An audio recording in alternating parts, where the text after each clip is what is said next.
Hello student, आज का हमारा वीडियो उत्तराखंड की जो आगामी परीक्षा है उनमें जो जीएस पूछा जा रहा है और जो उसका पैटर्न है उसको लेकर के है। तो जीएस में हमने जो महत्वपूर्ण क्वेश्चन बनाए हैं वो इस पेपर में हमने शामिल किए हैं, जो आपके वर्तमान पैटर्न के हिसाब से हैं, जो आगे आने वाली परीक्षाओं में आपके लिए काफ़ी सहायक हो सकते हैं। और समझ इस बात को समझने में कि किस तरीके के क्वेश्चन पूछे जा रहे हैं, कैसे सॉल्व करना है और आपके क्या क्या सिलेबस यहाँ पर है, तो इसको समझने में ये काफ़ी महत्वपूर्ण हो सकते हैं। तो आप हमारे चैनल एसएस स्टडी के साथ बने रहिए और हमारे चैनल को सब्सक्राइब कर लीजिए, ताकि आपको आने वाले समय में जो महत्वपूर्ण मटेरियल है इससे संबंधित वो आपको उपलब्ध होता रहे। बाकी हम 100 नंबर का क्वेश्चन पेपर भी इसमें लेकर के आएंगे। तो इसमें पहला क्वेश्चन है, निम्नलिखित में से सत्य कथन का चयन कीजिए। तो इसमें पहला है, दक्षिण भारत की सबसे ऊंची चोटी अनाईमुदी है। बिल्कुल सही है, दक्षिण की सबसे ऊंची चोटी, दक्षिण भारत मतलब इस क्षेत्र की सबसे ऊंची चोटी यही है, अनाईमुदी। दूसरा, अनाईमुदी अन्नामलाई की पहाड़ी में स्थित है। अन्नामलाई की पहाड़ियां, बिल्कुल सही है। अनाईमुदी अन्नामलाई मतलब जो आपका पश्चिमी घाट आपका नीलगिरी से नीचे को निकला हुआ है, अन्नामलाई में इसकी लोकेशन है यहाँ पर अनाईमुदी की। और दक्षिण भारत की दूसरी सबसे ऊंची चोटी डोडा बेटा है, ये भी सही है। तो 3 के 3 सही है। डोडा बेटा यहाँ पर है जहाँ पर पूर्वी घाट और पश्चिमी घाट मिलते हैं, और नीलगिरी पर पहाड़ियां जिन्हें बोलते हैं उसी में डोडा बेटा है। तो ये डी सही है, 3 के 3 इसमें सही होंगे। अगला क्वेश्चन है, मुगलकालीन प्रशासनिक इकाइयों में पैठ कहा जाता था। पैठ मुगलकालीन जो प्रशासनिक इकाइयां होती थी, मतलब मुगल काल में जो साम्राज्य होता था वो आपके इसमें आपके भुक्तियों में बटा होता था, यानी कि प्रांतों में। फिर उसके नीचे आपके विषय होते थे, विषय के नीचे आपके इनके जो परगने होते थे, परगनों के नीचे फिर आपके इनके पैठ होते थे, मतलब कुछ गांवों के जो समूह होते थे उन्हें पैठ कहा जाता था। फिर ग्राम इकाई होती थी। तो इनका सही आंसर होगा पैठ। वह प्रशासन इकाई थी जिसमें अनेक गांव के समूह होते थे, उन्हें पैठ कहा जाता था। किसकी अनुशंसा पर भारतीय संविधान में मौलिक कर्तव्य जोड़े गए? मौलिक कर्तव्य जोड़े गए सरदार स्वर्ण सिंह कमेटी की सिफारिशों पर भारतीय संविधान के भाग 4 में अनुच्छेद 51 क में 10 जो मौलिक अनुच्छेद जोड़े गए थे वो सरदार स्वर्ण सिंह कमेटी की सिफारिशों पर जोड़े गए। इसे रूस के संविधान की तर्ज पर स्थापित किया जाना था कि ये मौलिक कर्तव्य जो होंगे वो जनता के लिए कानूनन अनिवार्य होंगे, लेकिन इन्हें बनाया नहीं गया भारत में कानूनन अनिवार्य। ये जनता की स्वेच्छा है कि वो अपने मौलिक कर्तव्यों का पालन करके, अपेक्षा की जाती है उनसे कि करें। और बाकी स्वर्ण सिंह कमेटी ने 8 की सिफारिश की थी, यहाँ 10 है। फिर बाद में एक और जोड़ा गया 86वें संविधान संशोधन द्वारा, कौन सा? शिक्षा। माँ बाप का एक कर्तव्य बनता है कि वो अपने 6 से 14 वर्ष तक के बालकों को शिक्षा दिलाए। तो इस तरीके से 11 हो गए और सरदार स्वर्ण सिंह कमेटी की सिफारिशों के आधार पर बनाए गए। विनियोग विधेयक भारत की संचित निधि से धन निकालने के लिए आवश्यक है। बिल्कुल सही है, संचित निधि से अगर धन निकालना है तो विनियोग विधेयक लाना पड़ेगा। मतलब भारत की संचित निधि यानी कि भारत का जो सरकारी कोष है, अगर उससे एक पैसा भी निकालना है तो संसद द्वारा विनियोग विधेयक पेश करना पड़ेगा। विनियोग विधेयक के द्वारा भारित व्यय की मात्रा को संशोधन द्वारा परिवर्तित नहीं किया जा सकता। विनियोग विधेयक में जितना भी आपका धन क्या होता है, फिक्स होता है, उसमें कोई परिवर्तन घटाया बढ़ा नहीं सकते। ये भी सही है। विनियोग विधेयक के अंतर्गत भारत की संचित निधि पर भारित व्यय भी आते हैं। संचित निधि पर जो भी भारित व्यय होते हैं वो विनियोग विधेयक में आते हैं, क्योंकि विनियोग विधेयक अपने आप में एक तरीके का धन विधेयक होता है। तो ये भी सही है। भारत की आकस्मिक निधि से धन निकालने के लिए आवश्यक है? नहीं, आकस्मिक निधि से धन निकालने के लिए नहीं है, क्योंकि ये तो एक लंबी प्रोसेस है। और आकस्मिक निधि किस लिए बनाई गई है? ताकि देश में कोई आपातकालीन घटना घटित होने पर तुरंत पैसा रिलीज किया जा सके। अब क्योंकि विनियोग विधेयक से तो क्या करना पड़ेगा, संसद का सत्र बुलाओ, फिर उसमें पास कराओ, तो ये बड़ी लंबी प्रोसेस हो जाती है और आपातकाल में तुरंत पैसे की जरूरत पड़ती है। तो आकस्मिक निधि राष्ट्रपति के पास होती है, वो उसमें तुरंत पैसा दे सकता है, कंटीजेंसी फंड कहा जाता है जिसे। ये नहीं होगा। बाकी 1 2 3 होंगे विनियोग विधेयक के लिए सही, चौथा सही नहीं है। 1 2 3 सही है, चौथा सही नहीं होगा। तो बी सही आंसर है इसका। अगला क्वेश्चन है, एक वर्ष में कम से कम कितनी बार संसद की बैठक होना अनिवार्य है? 2 बार, कम से कम 2 बार। और दोनों बैठकों के बीच 6 माह से ज्यादा का अंतर नहीं होना चाहिए। अब ऐसा है कि एक वर्ष में 2 से तो कितनी अधिक बार भी किया जा सकता है, लेकिन 2 बार से कम नहीं। अनिवार्यतः 2 सत्र बुलाना आवश्यक है और दोनों के बीच 6 माह से क्या अधिक का गैप। ये नहीं कि एक वर्ष में एक तुमने जनवरी में बुलाया, एक जनवरी में बुलाया और एक बुला रहे हैं फिर दिसंबर में। 2 तो हो गए, लेकिन अंतर कितने महीने का हो गया? 10 महीने का। ऐसा नहीं कर सकते। अगर मान लो आपने जनवरी में बुलाया है तो आपको अगला वाला, मतलब 18 जनवरी को पहला आया था, 30 जनवरी तक चला था, तो आपको 30 जुलाई से पहले पहले ही सत्र बनाना पड़ेगा। 6 महीने से ज्यादा का गैप नहीं होना चाहिए। तो इस प्रकार से एक साल में अनिवार्य कम से कम 2 और दोनों के बीच 6 माह से अधिक का अंतर नहीं होना चाहिए। अगला कंप्यूटर। कंप्यूटर का बारे में कुछ फैक्ट हैं। आंकड़ों के भंडारण वाली एक सूक्ष्म युक्ति है, बिल्कुल सही है। डाटा को आपके स्टोर करने की एक छोटी सी डिवाइस है। आंकड़ों के विश्लेषण करने में सक्षम है, बिल्कुल प्रोसेसिंग करके वो हमारे आंकड़ों को हमारे अनुरूप रिजल्ट में बदल के दे देती है। पूर्ण गोपनीयता बनाए रखने में सक्षम है, बिल्कुल सही है। हमारे आंकड़ों को क्या रखती है? पूर्णतः आपके सीक्रेट रख सकती है। हमें अपनी गोपनीयता बनाए रखने पर जो भी डाटा होता है उसे हम गोपनीय तरीके से सुरक्षित रख सकते हैं। कभी कभी वायरस द्वारा संक्रमित भी होता है, वायरस से संक्रमित भी होता है, मतलब वायरस भी फैल जाता है इसमें। तो इसमें सभी चारों सही, 1 2 3 और सभी 4 सही है, 4 के 4 सही है। भारतीय सेना ने पहला सामुदायिक एफएम रेडियो स्टेशन पंचसूल प्लस कहां से लॉन्च किया है? भारतीय सेना का सामुदायिक रेडियो है पंचसूल प्लस, ये पिथौरागढ़ से लॉन्च हुआ है, पंचाचूली के नाम से। अगला क्वेश्चन है, द्वितीय पीढ़ी के कंप्यूटर्स में प्राय प्रयोग होता था। द्वितीय पीढ़ी के कंप्यूटर में हार्डवेयर के आधार पर प्राय प्रयोग होने वाले ट्रांजिस्टर थे। पहले में वैक्यूम ट्यूब, द्वितीय में ट्रांजिस्टर, तीसरे में इंटीग्रेटेड सर्किट यानी कि आईसी, और चौथे में माइक्रो प्रोसेसर। ये 4 पीढ़ियों में कंप्यूटर के हार्डवेयर के आधार पर पहला, दूसरा, तीसरा और चौथी पीढ़ी। तो दूसरी पीढ़ी में डी थे, ट्रांजिस्टर। अगला, निम्नलिखित को सुमेलित कीजिए। ये कुछ आपके आयोग और परिषद है और इनका वर्ष है।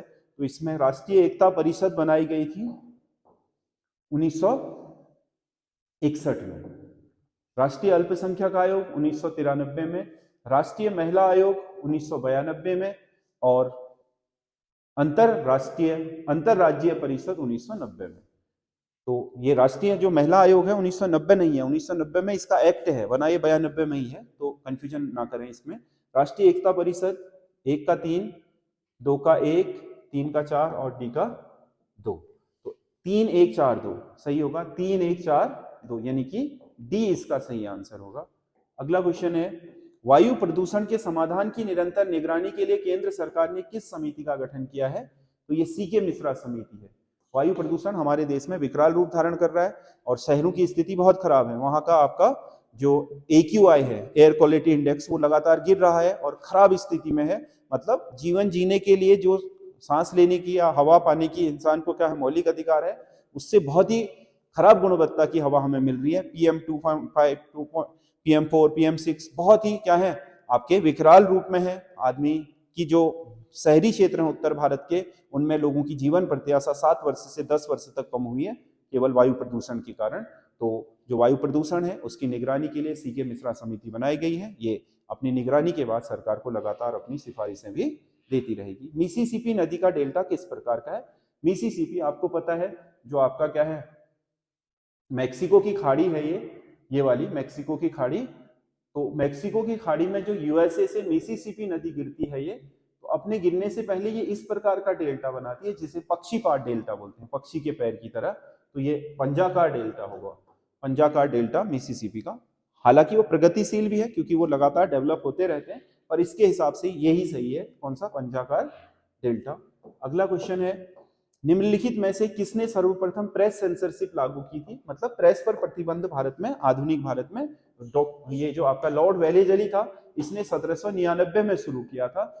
सबसे पहले इसने प्रेस पर यह सेंसर लगाया कि भाई जो भी आपके समाचार पत्र छपेंगे उनमें संपादक और उसके मालिक, प्रेस के मालिक का नाम और उसका पता छापना अनिवार्य होगा, ताकि वो कुछ भी गलत छापे तो उसके घर पर छापा मार करके इसकी प्रेस को सीज किया जा सके या उसके विरुद्ध कानूनी कार्रवाई की जा सके। ये पहला सेंसरशिप थी भारत में प्रेस के विरुद्ध। फिर उसके बाद कई कठोर आपके नियम आए, वर्नाक्युलर प्रेस एक्ट जैसे, जिनके द्वारा क्या हुआ, कई समाचार पत्रों को बंद भी होना पड़ा। तो ये हमारी टेस्ट सीरीज है, आप इसे हमारे ऐप एसएस स्टडी ऐप से परचेज कर सकते हैं, जो पूरे 100 नंबर के 20 क्वेश्चन पेपर इसमें है। और जो वर्तमान संयुक्त स्नातक स्तरीय परीक्षा का दोबारा आयोजन होना है उसके लिए ये बनाई गई है, तो आप इसे परचेज कर सकते हैं। बाकी कोई क्वायरीज हो तो इन नंबरों पर संपर्क करें।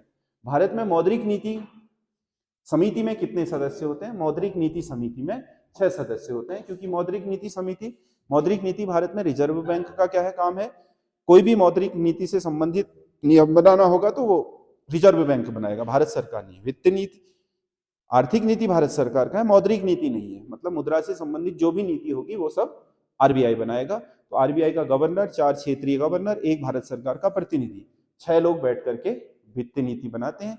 3 महीने में इसकी क्या होती है? समीक्षा होती है। मौद्रिक नीति की 3 महीने में समीक्षा होती है, और उसके बाद जो भी है कि बैंक रेट क्या करना है, एसएलआर करना क्या करना है, रेपो रेट क्या करना है, रिवर्स रेपो रेट क्या करना है, सीआरआर क्या करना है, या फिर आपका एसएलआर क्या करना है, ये सब उसमें निर्णय ले लिया जाता है।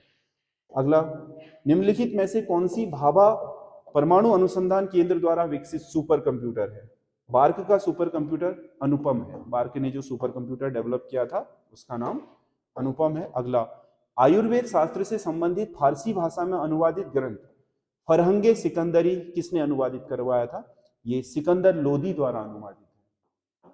फरहंगे सिकंदरी, ये भारतीय क्या है, महान आपका आयुर्वेद का ग्रंथ होता था, इसे अनुवादित करवाया फारसी भाषा में सिकंदर लोदी ने। सिकंदर लोदी खुद में भी एक लेखक था। उसने गुलरुखी नामक जो आपके शीर्षक होता था उसमें वो कविताएं लिखता था, है ना। और उसने जो आपके बहुत सारी आपकी जो फारसी भाषाएं हैं उनकी में कविता लिखी हुई है। दिनेश गोस्वामी समिति का संबंध था। दिनेश गोस्वामी समिति चुनाव सुधार से है। भारत में चुनाव सुधारों को लेकर के बनाई गई थी। ईवीएम, इलेक्ट्रॉनिक वोटिंग मशीन का प्रयोग भारतीय चुनाव प्रक्रिया में करने की सिफारिश इसी समिति ने करी थी। ईवीएम मशीन तभी लाई गई भारत में। अगला, global work life balance index, मतलब वर्क लाइफ आपकी जो कार्य आधारित जीवन शैली होती है उसको बैलेंस करने का जो इंडेक्स है 2025, उसमें भारत को कौन सा स्थान मिला है? तो 42वें स्थान पर है। मतलब जो हमारा वर्क लाइफ है उसका बैलेंस कैसा है। देश को जानो योजना 15 अगस्त 2019 को किस राज्य सरकार द्वारा आरंभ की गई थी? देश को जानो योजना उत्तराखंड सरकार द्वारा की गई है। इसमें स्कूली छात्राओं को पूरे देश का निःशुल्क भ्रमण करवाया जाता है। तो ये देश को जानो योजना है। अगला, लॉर्ड कॉर्नवालिस द्वारा राजस्व संग्रहण के संदर्भ में नीचे दिए गए निम्नलिखित कथनों पर विचार कर कोर्ट की सहायता से सही विकल्प का चयन कीजिए। तो पहला है, राजस्व संग्रहण की रैयतवाड़ी बंदोबस्त के अधीन किसानों को फसल खराब होने या प्राकृतिक आपदाओं की स्थिति में राजस्व भुगतान करने में छूट नहीं थी। छूट रैयतवाड़ी में इतना था कि कोई भी आपदा आ जाए किसान को तो अपना भू राजस्व देना ही जितना तय है। सरकारी जो रैयत यानी कि सीधे क्या होते थे, जो रैयत से कर्मचारी वसूल करते थे वो किसी भी तरह की कोताही नहीं बरतते थे। यहाँ तक कि क्या आपके जो सरकारी कर्मचारी होते थे वो लोगों को मारते पीटते भी थे इसको वसूल करने के लिए। इलाहाबाद के डीएम ने एक बार लिखा भारत के गवर्नर को कि इलाहाबाद में तो क्या सूखा पड़ गया है, घास ही घास है और राजस्व वसूल नहीं हो रहा है। तो उसने लिखा उसको पत्र डीएम को, जो कलेक्टर होता था उसको लिखा कि घास अच्छी चीज है, उसको कटवाओ, बेचो और राजस्व वसूल करवाओ। तो बहुत सख्ती होती थी, कोई छूट नहीं। बंगाल स्थायी बंदोबस्त के अधीन यदि जमींदार नियत तिथि पर राजस्व भुगतान करने में विफल रहता था तो उसे उसकी जमींदारी से हटा दिया जाता था। बिल्कुल सही है। जमींदारी में यानी कि स्थायी बंदोबस्त में भी यदि क्या होता था, जमींदार पैसा सही समय में राजस्व कोष में जमा नहीं करता था राजकोष में, तो उसे भी हटा देते थे ये ठीक है। यानी कि इसका 2 सही है, 1 सही नहीं है, तो केवल 2 सही होगा, केवल 2, ये वाला सही। अगला, स्वदेशी आंदोलन के प्रारंभ होने का तात्कालिक कारण क्या था? लॉर्ड कर्जन द्वारा किया गया बंगाल विवाह। बिल्कुल, स्वदेशी और बहिष्कार आंदोलन के लिए ये सबसे प्रमुख कारण था। लोकमान्य तिलक पर राजद्रोह के कारण 18 महीने का कारावास, ये तो नहीं है। पंजाब कोलोनाइजेशन बिल पास होना, ये भी नहीं है। तो इसका ए सही है, केवल 1 सही है। इसी के कारण स्वदेशी और बहिष्कार आंदोलन का प्रस्ताव जो कलकत्ता का टाउन हॉल में, उसमें भारतीय राष्ट्रीय कांग्रेस ने पारित किया था और स्वदेशी और बहिष्कार आंदोलन पूरे देश में लागू किया गया, शुरू किया गया आपके इस बंगाल विभाजन के क्या जो निर्णय था उसके कारण। तो ये आपके 20 क्वेश्चन है। आपको कैसे लगे आप हमें कमेंट करके जरूर बताइएगा। धन्यवाद।